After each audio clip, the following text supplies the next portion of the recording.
တခါတော့ကတောအုပ်ကြီးတစ်ခုမှာညံကောင်းတဲ့ယုံလေးတစ်ကောင်ရှိတယ်။သူ့နာမည်ကယုံဖြူတဲ့ယုံဖြူဟာတောထဲမှာအတော်ဆုံးနဲ့အလိမ္မာဆုံးယုံလေးတစ်ကောင်ပါ။တနေ့မှာတော့တောအုပ်ကြီးတဲ့ကိုချင်းသေးရိုင်းကြီးတစ်ကောင်ရောက်လာတယ်။ချင်းသေးကြီးဟာအင်မတန်ရက်ဆက်ပြီးတိရစ္ဆာန်လေးတွေကိုလိုက်ဖမ်းစားတဲ့တိရစ္ဆာန်လေးတွေဟာချင်းသေးကြီးကိုအယမ်းကြောက်ကြပြီးဘယ်လိုလုပ်ရမလဲဆိုတာမသိကြဘူး။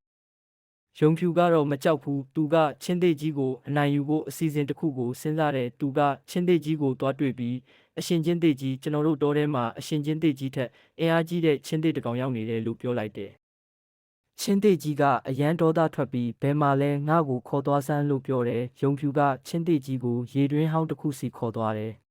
ရေတွင်းထဲကိုငုံကြည့်လိုက်တော့ချင်းသေးကြီးကသူ့ရဲ့ရုပ်ပုံကိုပြန်မြင်ပြီးနောက်ချင်းသေးတစ်ကောင်လိုထင်သွားတယ်။ချင်းသေးကြီးကအယမ်းဒေါသထွက်ပြီးရေတွင်းထဲကိုခုန်ချလိုက်တယ်။ဒါနဲ့ချင်းသေးကြီးဟာရေတွင်းထဲမှာနစ်သွားပြီးတိရစ္ဆာန်လေးတွေလည်းလွတ်မြောက်သွားကြတယ်။ဒီပုံမြင်လေးကနေသင်ခန်းစာတစ်ခုရနိုင်တာကတော့ဉာဏ်ပညာဟာအင်အားထက်ပိုပြီးအရေးကြီးတယ်ဆိုတာပါပဲ။အခက်အခဲတွေကိုဉာဏ်ပညာနဲ့ဖြေရှင်းနိုင်တယ်ဆိုတာကိုလည်းသိနိုင်ပါတယ်။